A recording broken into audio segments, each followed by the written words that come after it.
mengingatkan kehadirat Allah Subhanahu wa taala atas limpahan rahmatnya sehingga kita bisa belajar bersama secara online seperti ini masih kita berada dalam keadaan COVID-19. Oleh karena itu anak-anak sekalian tetap menjaga protokol kesehatan. Baiklah anak-anakku sekalian yang saya cintai dan saya banggakan, materi kita hari ini adalah terkait masalah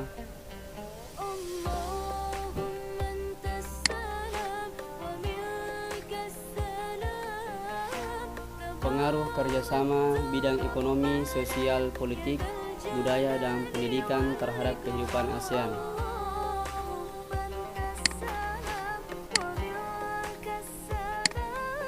Pertama adalah bidang ekonomi. Di bidang ekonomi, biasanya membuka pasar tunggal yang disebut MIA atau Masyarakat Ekonomi ASEAN yang bertujuan untuk menyiapkan sumber daya manusia yang berkualitas dalam bidang pengetahuan, sikap, dan keterampilan yang terbuka dan berpikiran global. Yang kedua, biasanya itu membentuk pasar tenaga kerja profesional seperti dokter, ahli keteknikan, guru, akuntan, dan lain sebagainya.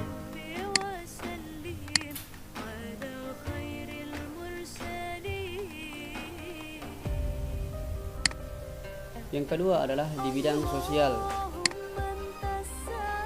Kemunculan pertentangan karena perbedaan kepentingan.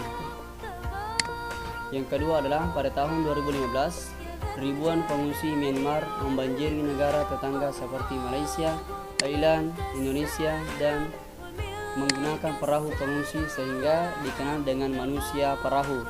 Coba anak-anak sekalian lihat gambar tersebut, mereka semuanya berada di dalam perahu. Entah tahu kapan dia pulang karena tempatnya dilanda bencana atau permusuhan antara sesama warga, antara suku, dan antar bangsa.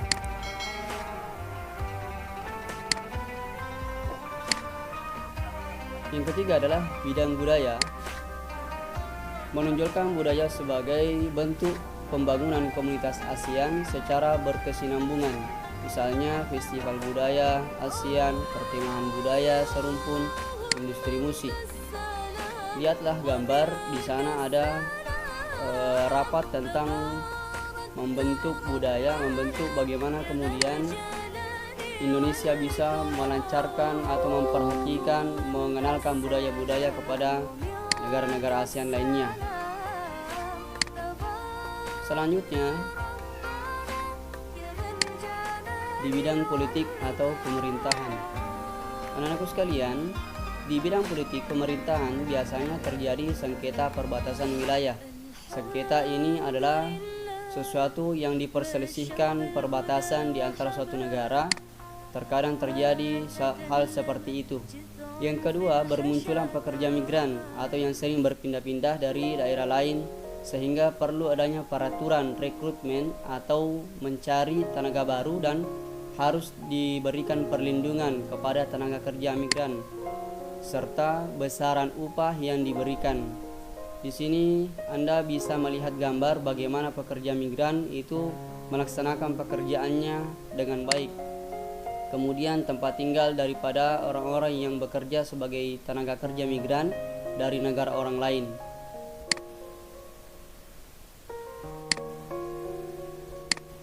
Yang selanjutnya adalah di bidang pendidikan.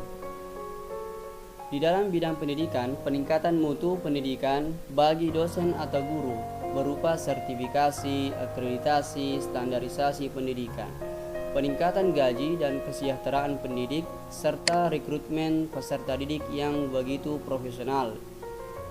Artinya profesional adalah sesuai dengan standarisasi apa yang sudah ditentukan oleh madrasah, sekolah, dan perguruan tinggi. Yang kedua adalah memberikan bantuan beasiswa bagi peserta didik yang berkompeten atau melakukan pertukaran mahasiswa pelajar antar negara dengan ketentuan yang dibuat dengan profesional.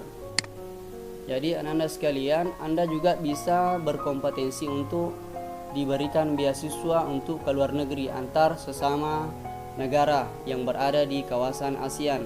Bahkan bisa juga terjadi pertukaran antar pelajar di sana masuk ke Indonesia dan pelajar di Indonesia keluar negeri untuk mencari ilmu pengetahuan dan dibiayai oleh pemerintah. Selanjutnya, upaya peningkatan kerjasama antar negara ASEAN.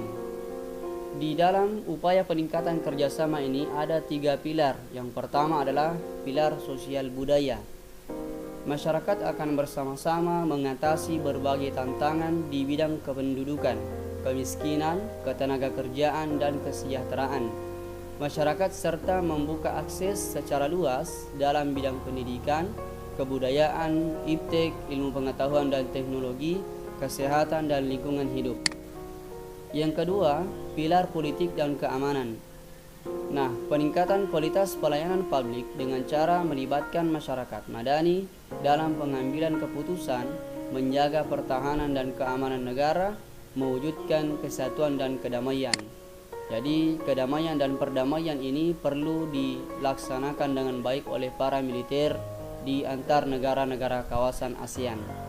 Yang ketiga adalah pilar ekonomi, menghasilkan daya saing yang cukup bagus dari segi industri kreatif yang peningkatan kooperasinya secara profesional pada sektor kalangan menengah ke bawah, karena di kalangan menengah ke bawah ini adalah sangat berpotensi sekali untuk melaksanakan suatu ekonomi yang menghasilkan hal yang baik.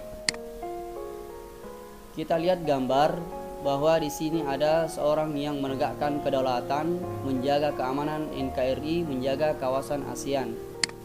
Kemudian kesepakatan-kesepakatan yang ada terjadi di dalam suatu negara kawasan-kawasan ASEAN.